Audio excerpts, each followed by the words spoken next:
every person I get to introduce is like somebody that is just has an impact that I've come involved with that is has an excellent topic. And today is no different. I knew it the first time that we got to hear Dr. Rachel Thibodeau Nielsen talk.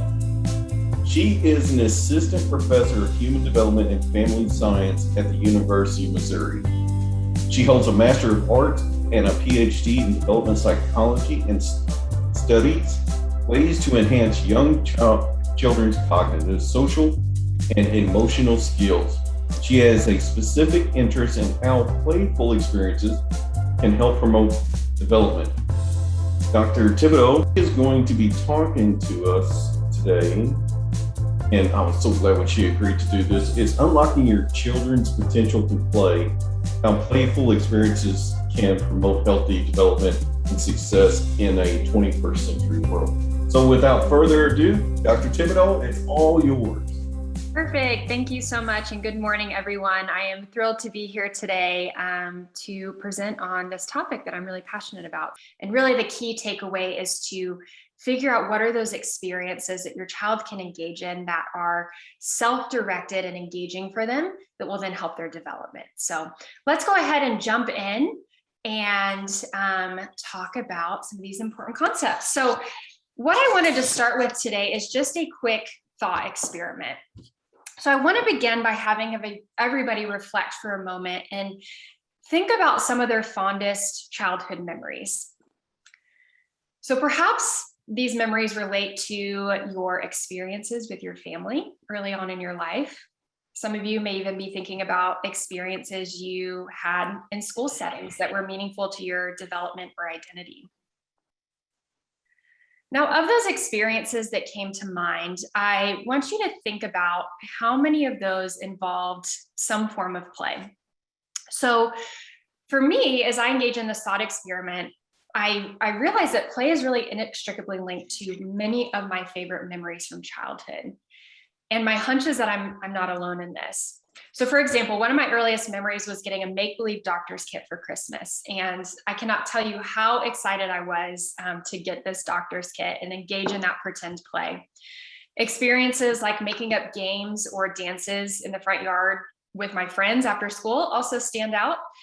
Even as I got into junior high and high school, some of my favorite assignments and activities were those that had some sort of hands-on student-directed component. I remember one activity was building a scale model of my bedroom to learn about proportions. So this list just kind of goes on in my head. And what I hope to demonstrate with this thought experiment is that play is pervasive. It's present across individuals. All of us have some sort of experience with play, right? But it's also present throughout each of our development. Although how we might play changes as we get older, it's still present in some form or another. And this is pretty consistent across different cultures and even different species, really. So to me, as well as a number of other play researchers, this suggests that play likely serves an important function in our development. So my goal today is to provide you with evidence to support this idea. I'm going to start today by defining play, which, like I just mentioned, can take many different forms and thus sometimes can be hard to identify. Then I want to briefly discuss how play is typically viewed in our society, which places such a high premium on academic success. We will talk about what skills we really should be focused on promoting among children and how play can help promote these skills. And then, like I said, I want to leave you all today with a set of recommendations about how you might infuse play into your child's life to ensure optimal development. With that said, let's talk about what constitutes play. So I really wish I had a nice, clean, and straightforward definition that I could put up on this slide, but unfortunately, play encompasses so much that as a field, we have really not been able to settle on one single definition. Rather, we generally agree that there's three defining qualities of play. Before I jump into these three qualities, I just want to say that there are a lot of other childhood activities that aren't going to fit under this definition that I give you here. And I'm not trying to devalue or minimize the importance of many of those experiences. Rather, what I want us to think about is play as one of those tools in our tool belt to promote development among children and among youth. And the research that I'll present today focuses on play that involves these three components.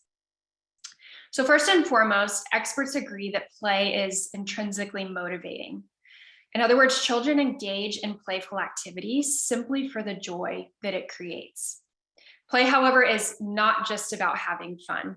For example, I think many children would say they have fun watching their favorite TV show, but we wouldn't constitute that activity as play. The major distinguishing factor here is whether children are passively or actively involved in the activity. And play specifically involves active engagement. In play, you'll notice children become passionately engrossed in their activity, whether that's performing a surgery on Peppa the Pig, like in this photo, or building a tower as tall as they can out of blocks. Finally, play is voluntary. It's something that children choose to do. Related to this, play is often void of extrinsic or external goals, meaning that children engage in these activities because they want to, not because there's something that they want to earn by engaging in play. Now, just because play is voluntary doesn't mean that adults can't and shouldn't be involved in setting up playful activities or environments. In fact, play can occur in what we call free play and guided play context. In free play, the child is both initiating and directing the goals of the play. Guided play, on the other hand, involves adult-initiated play. And this can occur in a couple of different ways. So one example would be an adult, like you as a caregiver, providing materials, objects, or toys for a child to play with. You're, in a sense, enriching the environment so that it's conducive to play. Another example is adults playing alongside children, commenting on their activities and asking questions. Importantly, though, children must be in charge of the themes or goals of the activity in order for it to truly be considered play. In other words, the play can be adult initiated, but it should not be adult directed. In fact, when we as adults are overly involved in directing children's play, research demonstrates that children don't benefit from it. So when you think about playing with your child, it's important that there's enough choice in that activity that your child feels a sense of ownership or control over what they're doing. Otherwise, we wouldn't consider that activity to truly be playful. Okay, so now that we're on the same page about what constitutes play, I wanted to briefly touch on how play is often viewed in our society. Unfortunately, we live in a society that doesn't always see the value in play, especially as children grow older and even into adulthood. And this is evident in statements that we often use to characterize the ideal lifestyle, like work hard, play hard. When we say things like this, we're essentially creating a dichotomy between work and play. Similarly, you often hear people talk about the value of play versus the value of learning. And when we separate learning and play in this way, learning is almost always going to be viewed as more important. So today, I hope to convince you that playing hard is working hard and that play equals learning. I love this quote from Fred Rogers because I think it perfectly highlights how our society often views play and how instead we should shift our thinking to see the incredible value of play. He said, play is often talked about as if it were relief from serious learning. But for children, play is serious learning. Play really is the work of childhood. Now, before I get into some of the evidence that shows that play can in fact influence learning and development, I think it's important that we consider what children should be learning. In other words, as a caregiver, what are the skills that you should focus on cultivating in your child to ensure that they will have a happy, healthy, and successful future? This is actually a really interesting question to ask in the current 21st century world, which is marked by globalization and rapid advancements in technology. For example, a group called the Institute for the Future, in collaboration with Dell Technologies, recently forecasted that 85% of the jobs that will be available by 2030 don't exist today. And we've seen the same trend over the past several decades as well. So think about when you were growing up. I bet you never considered that you, your friends, or your family members would hold jobs like social media manager or mobile app developer. My sister, for example, has a job in digital marketing and data analytics, but she went to a school during a time when the internet wasn't even available to the public yet. So with this in mind, how do we prepare children for their futures, including things like their future careers, when we don't even know what these careers will entail?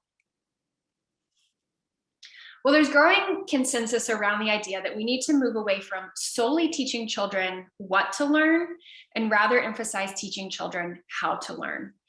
In other words, we can't prepare children for the specific content they need to know for their future and these future careers that don't exist yet. But we can promote more general skills like critical thinking, problem solving, and collaboration that are likely important across a wide range of occupations.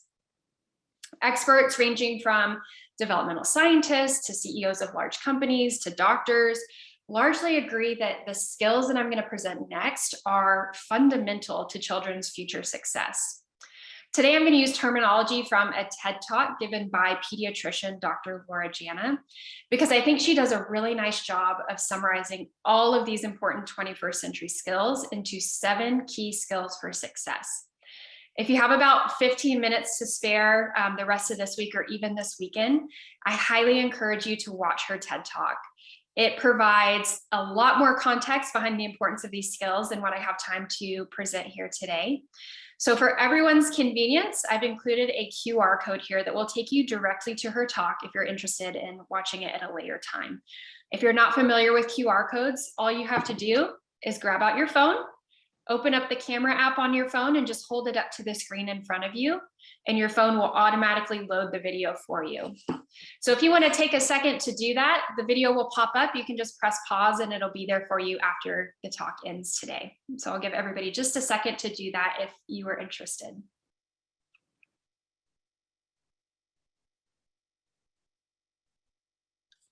Okay, and I can also put the link in the chat later too if that's helpful for anybody. All right, for now though, I'm going to take a few minutes to briefly define each of these key skills before moving on to talk about the connection between these skills and play. So first and foremost, children need what Dr. Jana calls me skills. Me skills have to do largely with self-control. It's the ability to control your own behaviors, your thoughts, and your emotions, and to focus your attention on what's important in the face of distractions. We skills, by contrast, are these social skills that allow us to work well with others. This includes perspective taking and communication, cooperation, and collaboration, among many other things. Next are why skills, and why skills include being naturally curious about the way the world works and the ability to ask important questions. Problem solving is an important aspect of why skills. It's wanting to explore the world around you, really digging deep into the problems you may encounter so that you have a better understanding of your world. Now, when you're naturally curious and trying new things, exploring new ideas and solving problems, it's not always going to be easy, right? So sometimes the answers to our problems aren't always obvious. And this is where will skills come in. So will skills encompass the ability to persist in the face of challenge. This includes grit, determination, and motivation. Relatedly, children must learn to be resilient in the face of adversity or failure. This ability is encompassed in the idea of wobble skills. There's a lot of discussion out there right now about how, as adults, we may be inadvertently sheltering children from experiencing failure by jumping in to help whenever a child is challenged, or saying things to our kids like, be careful when playing outside. Whether we like it or not, failure is an unavoidable part of life because it's something that we all experience, right? And because of this, children need to learn the value of taking risks, knowing that failure is a normal part of the process and can offer valuable learning experiences. The next key skill is wiggle skills. Wiggle skills represent what Dr. Jana refers to as physical and intellectual restlessness. So if you think about some of the most successful people in our society, we often refer to them with terms such as go-getters or movers and shakers. There's an element of doing in all success, and we learn about the world by actively interacting with it. Finally, the last key skill is what-if skills. What-if skills include creativity and the ability to imagine. It allows children to come up with unique and innovative solutions to problems. So these are the 7 key skills that children need for success in a 21st century world.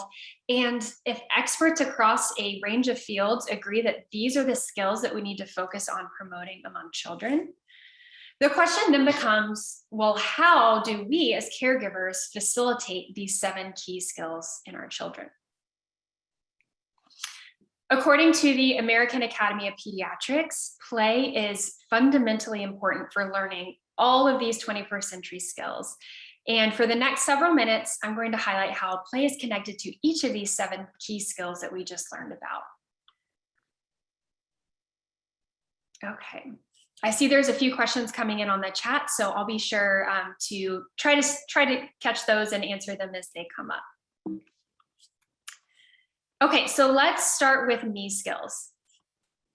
So first, I want us to think through why play might be important for the development of me skills.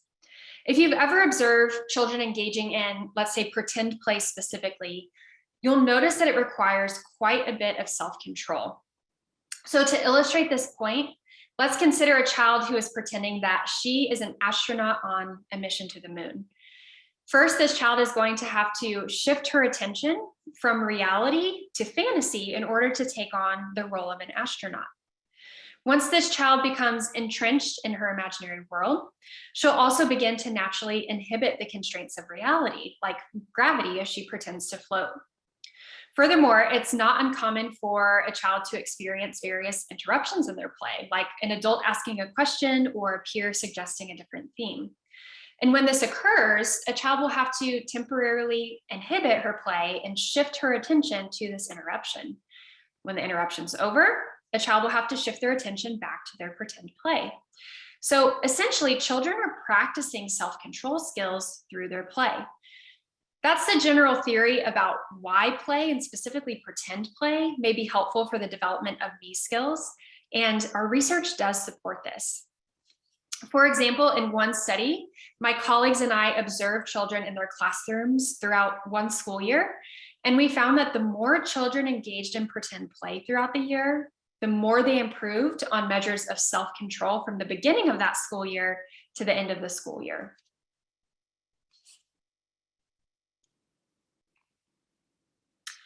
So play seems to be helpful for children's abilities to control their own behaviors and thoughts. But what do we know about play and children's abilities to work well with others? As you likely know, play often occurs in social context. When playing together, peers have to negotiate and cooperate in order to achieve a shared goal.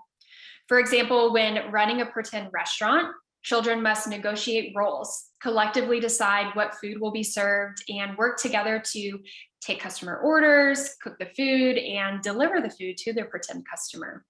So research again corroborates this idea. Children who engage in more pretend play have been shown to be better at understanding others' perspectives, to display empathy for others' feelings, and demonstrate pro-social skills like helping peers and behaving cooperatively with peers. So next, let's talk through how play might be related to why skills, or facilitating curiosity among children. It's generally accepted that play gives children an opportunity to freely explore their environment, interests, and questions. One study illustrates this point perfectly. So in this study, children were given this novel toy that's depicted in this picture here. So it's a toy that they've never seen before and haven't played with before. This toy had a total of 4 different functions. There was a mirror, a squeaker, a light, and a musical button. Now in this study, some of the children were shown one function of this toy by an adult. So for example, the adult would say something along the lines of, look at this toy. See, when I pull here, the tube squeaks. Other children were not given instructions for how to use this toy. It was simply just placed on the table in front of them. And what they found in this study is that when children were given explicit demonstrations of how to use the toy by an adult, they were less likely to explore the object to discover all of the additional functions of that toy. So I want to reiterate here, like I did before, I'm not saying that direct instruction by an adult is bad in and of itself. Children can still learn from this direct instruction, and this study is a perfect example of that. Children who were given direct instructions by an adult did in fact play with the squeaker function of the toy, indicating that they learned from that adult's demonstration. But what this study also demonstrates is that direct instruction by an adult may limit children's exploration and curiosity, which we know are important 21st century skills. As we move on to will skills, I want to point out that every year, and especially over the past year with the coronavirus pandemic, it's become more and more apparent that children must develop skills that allow them to persist in the face of challenges. So how does play relate to will skills? As I mentioned before, play is intrinsically motivating and it's fun for children. Because of this, children are likely to become fully engrossed in their playful activities for long periods of time. This practice of sticking with a task could be important to the development of will skills like perseverance. Interestingly, in one recent study, they demonstrate that when children are given a challenging task, but told to pretend to be a superhero while completing that task, children will actually persevere longer in that task. So the authors of this study showed videos of children completing this task at a conference, and the children would actually say things like, Batman never gives up and Batman doesn't get tired as they're completing this really challenging task. So they called this the Batman effect, and this absolutely floored the room of researchers at this conference, that something as simple as placing a cape on a child led them to show more determination and grit in an otherwise extremely challenging task. So if play seems to help will skills, does it also help with the development of closely related wobble skills or resiliency in times of adversity? Well, you may notice that play is often buffered from real life consequences. It allows children to take risks in trying out different skills and activities, and allows them to discover for themselves what they can and cannot do without the consequences typically associated with failure. For example, a child may work really hard to build a tower out of blocks, only to have it fall over. And they can learn from that experience as they begin to build a new tower that has a sturdier foundation than before. Nobody reprimands them for their first tower falling down, so they continue to try again and experiment with new ideas and stay engaged in that activity. With regard to outdoor play and physical play, some communities have even started embracing something called adventure playgrounds, where risk-taking is really at the heart of the mission. These landscapes look much like this one in this photo, and they allow children to play at heights, play at high speeds, and in some cases even play with tools like hammers and saws. There are play workers present in these adventure playgrounds to ensure that the environment is free of hazards like nails hidden in the dirt, but otherwise the play is totally child-directed. In fact, parents in many cases aren't even allowed inside these adventure playgrounds, and they have to watch from the other side of a fence so that they don't interfere with a child's natural desire to take risks.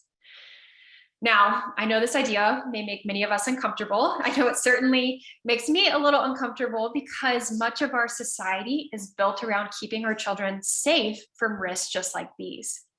However, early research examining these adventure playgrounds finds that children are no more likely to get injured when playing on more traditional playground equipment. And this could be due to the fact that there are trained play workers there 100% of the time. This research is really in its infancy though, and more work needs to be done to examine the benefits associated with risk-taking in outdoor settings. So whether or not you are willing to adopt the idea of adventure playgrounds, I think the key idea to take away here is that Children need opportunities to try new things on their own, so they have a chance to take various risks and learn that it's okay to fail, because from failure comes the opportunity to learn. And we're finding that play is a great context in which all of these things can happen. Next, let's think through the relation between play and wiggle skills. Play clearly provides children with opportunities to move and be active. And interestingly, research has shown that children are better able to pay attention in the classroom after a time of free play during recess. I want to point out here that these effects did not extend to other physical activities like PE classes at school. Children didn't really show improvements in attention after a time of physical education. The reasoning behind these differences between PE and recess is that PE classes are largely driven by adults. So again, there really seems to be something to giving children the space and time to completely direct their own playful activities. Last but not least, let's discuss play as it relates to the development of creativity, innovation, and other what-if skills. Play arguably provides a context for innovation and creativity. This is especially evident in imaginative pretend play, where a banana can be a telephone and a box can be a race car. Research shows that when children are given the opportunity to engage in free play, they demonstrate more creative thinking than children who engage in more structured activities. In my own research, I found that this innovation in play is especially important to children's developing self-control skills. Specifically, I've done a study where I asked children to be creative in their play and go beyond kind of their everyday experiences, just reenacting their everyday experiences. This, first of all, was a fascinating experience. I have one group of boys that I will never forget that invented this entire make-believe world called Cookie Land that was very Willy Wonka-ish. There were waterfalls of chocolate, and all of the walls were edible in this make-believe world. They were all cookies. And this fantastical pretend play where children are being creative and going beyond the scripts of reality, we see that it leads to significant gains in children's self-control skills, as you can see in this graph here. So I hope you can clearly see from all of this research that play is truly a valuable context in which each of these important 21st century skills can be promoted and even developed for your child. And the beauty of this is that play is something that children naturally do. So as a caregiver, you won't have to spend thousands of dollars on a specific product to help unlock your child's potential. All you need to do is provide a space and a context for them to play. And in most cases, your child's going to take care of the rest. In just a minute, I'm going to get into those specific recommendations for how you can cultivate playful experiences as a caregiver. But before we do that, I want to highlight just how little playtime our children are experiencing today. Statistics show that the time children have today to engage in unstructured play is rapidly declining. For example, kindergartners spend 3 to 4 hours each day in settings of adult-directed instruction, but only 30 minutes in free play. In addition, 30% of kindergarten programs in the US have eliminated recess completely. Children ages 3 to 11 have lost an estimated 12 hours of free time per week. And a study of over 8,000 parents found that only 51% reported that their child played outside every day. This decline has largely been attributed to the point I made earlier about our society placing such a strong emphasis on academics. This academic pressure and drive to get your child into the best college, for example, leads many of us as caregivers to feel pressured to provide more and more enrichment opportunities for our children, to the point where children's schedules are completely full with structured, mostly adult-driven experiences. I recently heard a quote that has stuck with me because I think it's so relevant to these statistics, and that is that we've essentially turned childhood into a time of resume building. And this really makes you pause and think, is this really the best way to set our children up for success? Interestingly, over the same period of time that we've seen a decline of play, we've also seen a steady increase in depression and anxiety among children and youth. Even on college campuses, there's reports of not being able to keep up with the demand for mental health services among college students. Of course, there's likely many factors involved in this uptick of mental health issues among our children and youth. And honestly, no research has been done to make a direct link between limited play experiences in childhood and later depression and anxiety.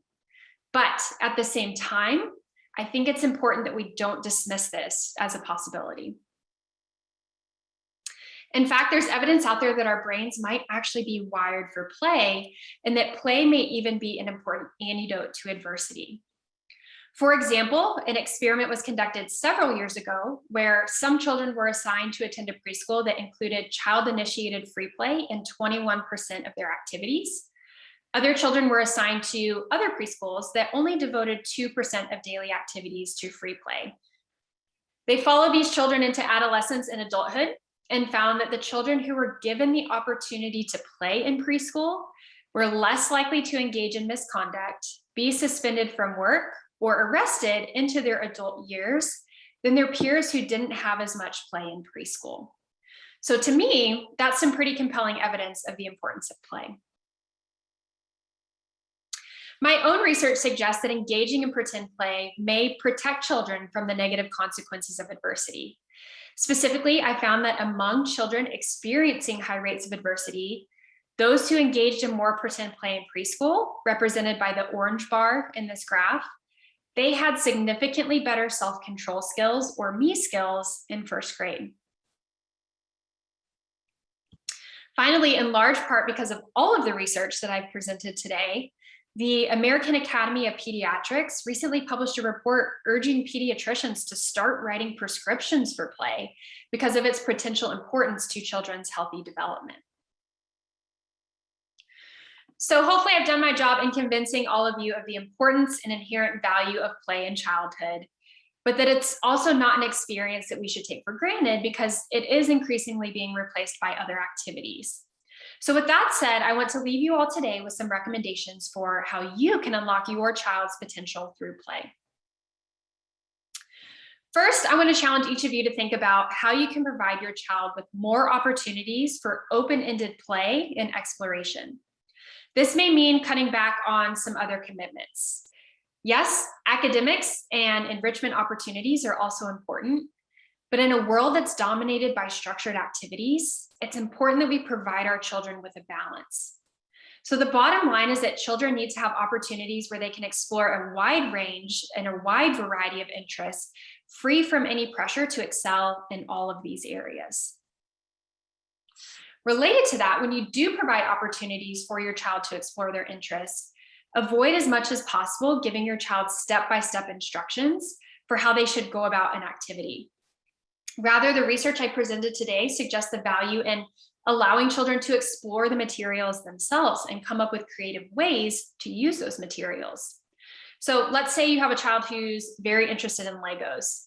Some of those Lego kits, I'm sure you know, can be really complex and really hard to build, which often makes me personally want to just dive in and build it myself. Instead, give your child an opportunity to look at the pictures that come with the instructions and figure it out for themselves. For those of you who have older children, let's use the example of exploring an interest in baking. So if you're helping your child explore this interest in baking, have them look up the recipe and come up with a plan for gathering the ingredients and the supplies themselves. Next, there's some evidence that it's helpful for adults to play alongside children, serving as play partners. These mutual interactions between you and your child are thought to be good for a child's development. However, remember there's a fine balance here. So you want to be careful that you don't become so involved that you end up directing that play or directing that activity. So let's think back to our Lego example for just a moment. As the adult, your role should really be to serve as an assistant. If your child asks you to help them, rather than taking over the activity, ask your child to give you step-by-step directions for what you should be doing to help them accomplish their goal of building this complex Lego structure. For those older kids, again, going back to our baking example, related to the idea of promoting why, will, and wobble skills, if your child encounters a problem in the process of baking their recipe, avoid simply jumping in and solving that problem for them or giving them the answer. Let them go through that process of trial and error themselves. And if that means they burn their cookies, then they burn their cookies. Help them think through why that might have happened, and then enthusiastically suggest trying again if your child wants to try that recipe again. Switching ideas here just a little bit.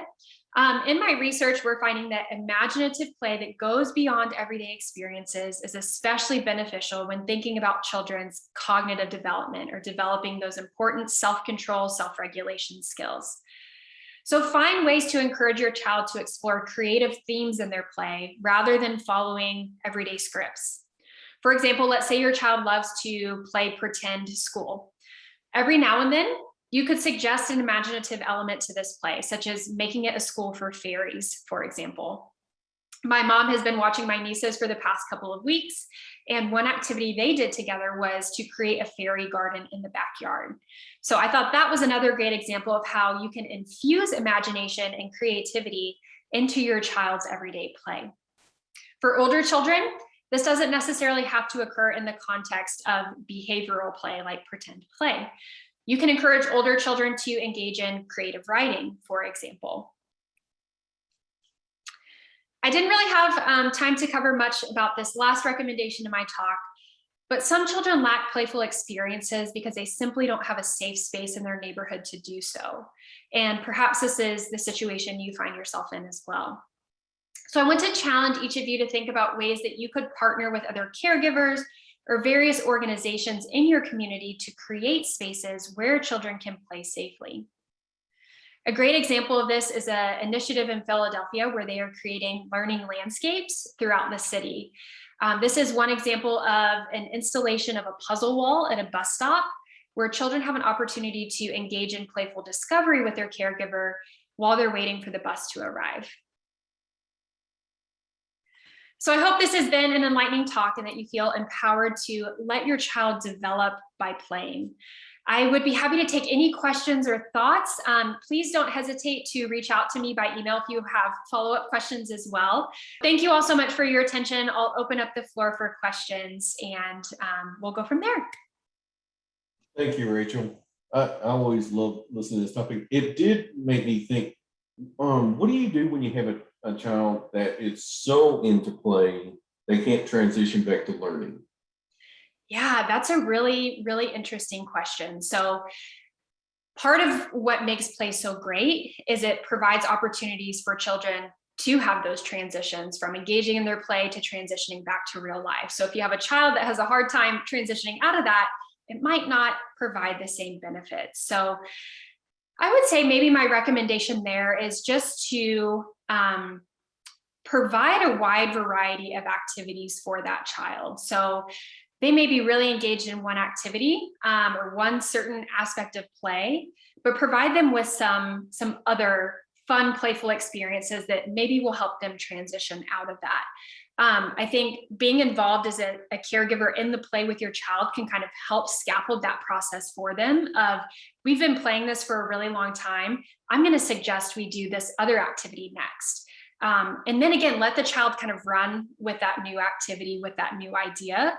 But you can help facilitate the transition out of that play that they're kind of stuck in to a new type of play. So providing materials for them, just suggesting ideas to them, sometimes that can help them transition out of certain playful experiences.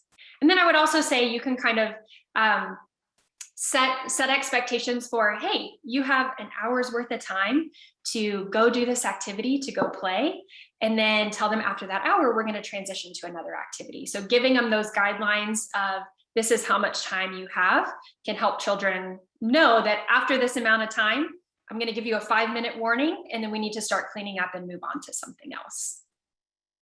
Now, during your research, are you finding that at a certain point that the behaviors line up that maybe the caregiver needs to take it maybe a little bit step further and maybe look for a therapist or something to help in behavior modifications?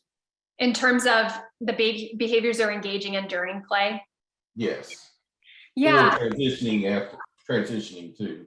Yeah, exactly. So yeah, that's certainly a great question. So if you notice that your child really does have trouble transitioning out of that activity, and emotionally it's really hard for them to do that, or there's a certain type of play that they're just perseverating on and they're getting stuck in, I say that's certainly something to have a conversation with a medical professional about, and certainly something that child psychologists and therapists can help children with, if that is something that they're really stuck on a certain idea. To give you kind of an example of worries that parents might have during play, during the COVID-19 pandemic, we had reports of a lot of children engaging in play that involved COVID-19 themes. So these children would set up these really elaborate play contexts and experiences where they were pretending to be doctors treating patients with COVID-19. They were diagnosing siblings with COVID-19. And some parents were worried about that type of play. But what we're seeing in our research is that's really children's way of processing through all of the changes that are going on during the COVID-19 pandemic. And it's not necessarily something to worry about unless, like John is saying, the child is really getting stuck in that play and they're seeming maybe frightened in that play, or showing a lot of signs of anxiety and engaging in that play. So just like as adults, we've gone through a lot of stress with this pandemic, and we engage in dialogues and discussions like this to talk about our experiences and share with one another what we're feeling. Children, young children especially, don't necessarily have the skills to do that just yet. Their language is still developing, and they don't quite know how to express their emotions. So play is what they use to express themselves and express what they're feeling and those emotions, and it helps them process and work through stress and changes that might be going on in their environment. So just want to throw that out there. I feel like that relates kind of to what you're saying, John, of sometimes kids might bring up themes in play that might make you a little bit concerned as a parent. And I wouldn't necessarily worry too much about that unless that play, the child is in that play and they can't transition out of it, or you can tell that child is showing lots of signs of anxiety within that play. And then I say that's definitely a time when you want to reach out to either a medical professional or a child psychologist to get their opinion on what they think about your child engaging in this play, and if it's something that we need to try to modify in some way or another. Well, we sure do thank you for being here with us today, Rachel. And with that, I will turn it over to Angela. Sounds good. Thank you all.